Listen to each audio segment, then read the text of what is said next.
A apertura destas novas zonas no ámbito territorial das confrarías pontevedresas da Guarda e do Grove vense sumar a autorización da extracción en varias áreas do litoral coruñés, supoñendo un total de 22 kilómetros adicionais para que os bateiros poidan facer fronte á escaseza de cría. Estas medidas son froito do diálogo de mar coas principais organizacións de produtores de mexillón e coas confrarías, tomando como base as propostas máis viables remitidas por estas entidades. Hai unha parte do sector bateeiro que adoptou desde o primeiro momento a necesidade de manter un diálogo constante e asumindo tamén as consecuencias que estábamos padecendo da falta de mexilla, e tamén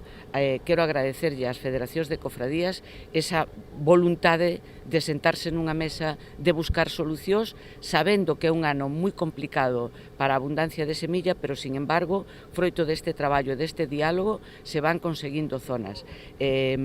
Eu quero dicir que hoxe estuveron facendo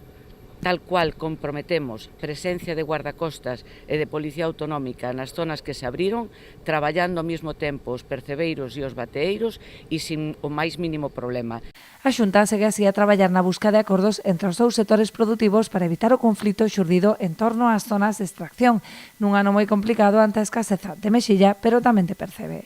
Nestes mesmos termos expresábase tamén a deputada nacionalista Rosana Pérez, quen insta a Xunta a intermediar para que bateiros e mariscadores acheguen posturas. En este ano en particular, digamos que o conflito agravouse